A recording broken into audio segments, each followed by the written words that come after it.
عسلامة عسلامة، مرحبا بكم. ان شاء الله تكونوا الناس الكل لاباس، وان شاء الله تكونوا في خير ونعمة. رجعت لكم في فيديو جديد ودبارة جديدة. اليوم دبارة تونسية مشخشخة بنينة مصلي على النبي كيما تشوفوا. اليوم ان شاء الله باش نحضروا مع بعضنا شوربة مفورة بصوص حمراء.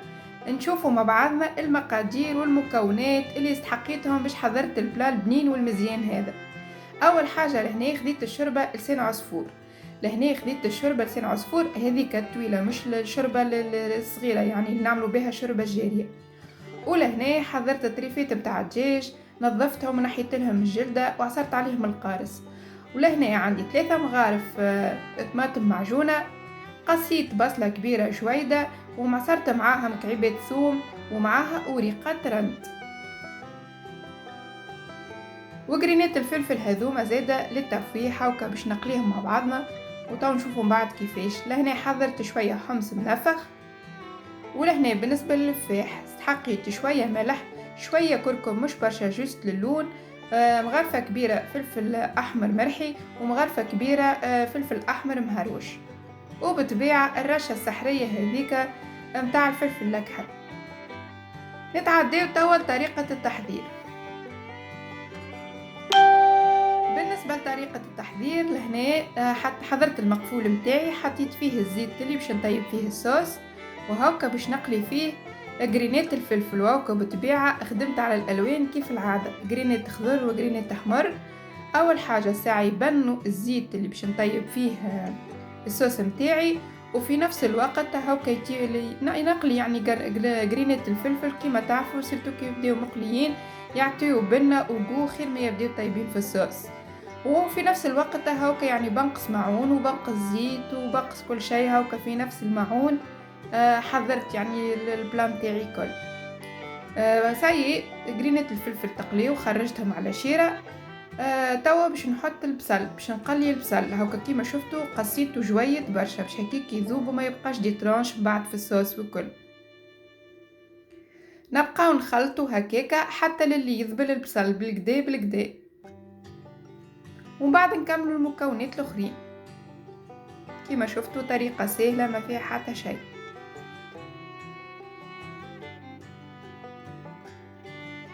هكاك نبقاو كل مرة نحركو نتفقدوه باش البصل زبدة متاعنا ما يتحرقش.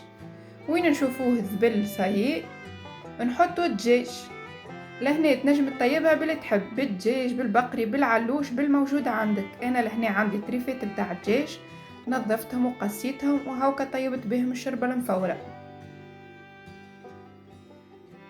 نزيد عليهم الطماطم، هيك حطيت 3 مغارف متاع طماطم معجونه،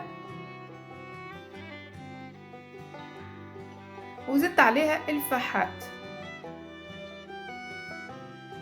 فلفل احمر مرحي فلفل احمر مهروش والملح. وهاكا زدت الحمص على خاطر الحمص هذا ماهوش الحمص في الحكوك اللي ديجا طايب يعني حاضر، لا هذايا حمص نفخته وانا في الدار دونك يشد وقت باش هكاك يطيب. هذاك علاش رميته من الاول مع اللحم باش يطيب كل شيء مع بعضه. ونبقى نحرك هكاك ونقليهم بشويه بشويه حتى للي الدجاج يتبدل لونه وياخذ فيحو بالكدا. كيما نشوفوا هاكا مصلي على النبي صايي، يعني نشوفوا الصوص نتاعنا بدات البنه نتاعها تبان، والريحه بطبيعه ما شاء الله ما نحكي لكمش على الثوم على الرن. هكا توا لهنا باش نزيدهم كيف من بعد ما يتقلى اللحم بالكدا مع المكونات الاخرين نزيدوا الماء سخون.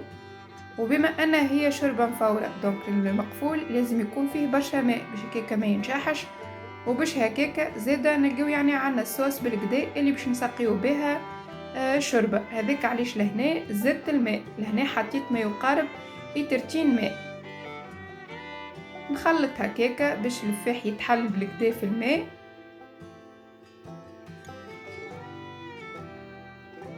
وتوا باش نزيد الثوم والرند، ما ننساوش هذوكم اساسيين اللي يبنونا الشوربه بصفه غريبه والصوص بصفه عامه. توا نخليو المقادير هذيك تغلي على روحها وباش نحضر الكسكس نتاعي. باش نعطيكم لهنا سر من الاسرار باش هكاكا ما تلصق لكمش الشوربه في الجناب نتاع الكسكاس. هاكا خديت شويه سوبلا ودهنتها بشويه زيت، وهكا باش ندهن بها الجناب والقاع بالكدا نتاع الكسكاس. ومن بعد كيف نحط فيها الشوربه ما تشدش بالكل، يعني ما تشدليش في الجناب وتعجن. كيما نشوفوا لهنا هايكا الصوص نتاعي بدات تغلي، باش نحط الكسكاس ونحط الشوربه.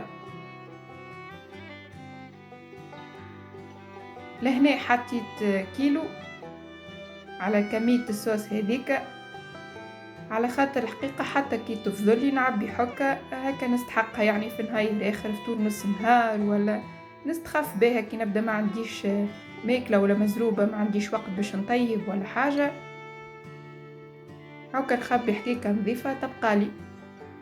كيما شفتوا هكا وريتكم بالكدا الشوربه لازم تكون الشوربه طويله، يعني الخشينه هذيك، مش لازم مش الشوربه القصيره اللي نعملوها شوربه جاريه. توا نغطي المقفول متاعي ونخليها على القليله ربع ساعه.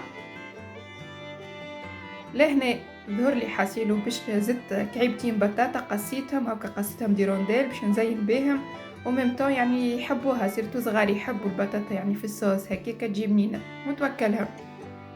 كيما نشوفوا هكا شوربه بدات تفور الكل، نتفقدها كل مره هكا نحركها شويه، خاطر كيما تعرفوا راكي تحطوها هكا تيبس وتلصق في بعضها، هكا نحاول نحلوها بالمغرفه بشويه بشويه باش تجينا بعد فاركه وما تجيناش يعني معجنه ولاصقه في بعضها. لهنا كيف نشوفوها فورت الشوربه بالكدا، باش نبدا نسقيها بشويه بشويه بالصوص هذاك. علاش قلت لكم لازم نحطوا ماء بالكدا في الصوص باش هكاك. لهنا باش نسقيها على قليله المرحله هذيا، مانيش باش نطول عليكم الفيديو برشا، على قليله المرحله هذه نعملها 3-4 مرات، يعني باش تحضر الشوربه وتاخذ يعني تطيب بالكدا. وفما شكون يفور الشوربه وبعد يحطها في طبق ويصب عليها الصوص هذيك الكل ويحطها في الفور. اما انا الحقيقه جربتها هكايا وتطيب لي وتجيني بنينه بالكدا وما نستحقش يعني باش نزيد نشعل الفور ونجبد معون واحد اخر وكل.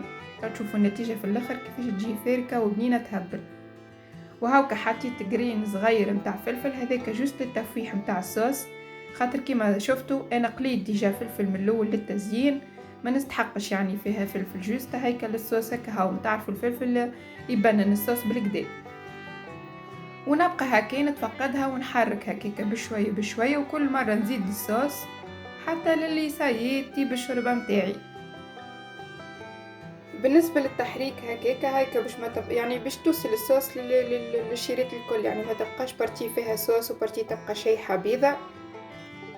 وبعد نعملو هكاك الدوره هذيك في الوسط باش هكاك يخرج منها البخار وتطيب الشوربه متاعي فيسع وما نخسرش، يعني البخار هذاك يخرج من الجناب نتاع المقفول. فوالا سايي البلا متاعي حضر كيما تشوفوا مصلي على النبي تبارك الله، الشوربه بذرت تبارك الله ديجا ضعف يعني الحجم نتاعها. وهكا شوفوهم مصلي على النبي تبارك الله الكعيبات فاركين كل كعبه وقتها، وطابت بالكدا من غير ما استحقيت يعني نزيد نحطها في الفور ولا حاجه. هايك حتى الصوص نتاعها كافيه، يعني جات حمرا ما شاء الله مصلي على النبي. نودكم ولا شهيكم والريحه بطبيعه تبارك الله فاحت في الدار الكل. وبالنسبه لطريقه التزيين كل واحد حر، هاك انا حطيت يعني اللحم، حطيت البطاطا، كعيبات الحمص، جرينات الفلفل بالطبيعه ذوكم اللي زادونا اللون وزادونا البنه والزينه في البلان تاعنا. ان شاء الله يا ربي الغوصات تكون عجبتكم وان شاء الله تكون سهله كيما شفتوها ما فيها حتى شيء، جوست تبعوا الطريقه بالضبط كيفاش. وما تنسيوش عاد يا جماعه تشجعوني بالجيم والكومنتير، هذوكم راهم يفرحوني ويعطيوني شحنه كبيره باش نزيد دي فيديو اخرين. واللي ما اشتركش في القناه يا ريت يشترك. ونشكر المتتبعين الوفيين متاعي اللي ديما يكتبوا لي وديما يحطوا لي جيم وديما يشجعوني بكلامهم المزيان والحلو، ان شاء الله ربي يفضلهم ويخليهم الكل. وبالنسبه اللي اكتشف القناه متاعي لاول مره يا ريت يعمل طله يشوف لي فيديو الاخرين، فما برشا دي غوسات مزيانين وبنين وساهلين برشا. وتو ما بقالي كي نقولكم بسلامه وان شاء الله يا ربي في بنا جديده وغوسات جديده.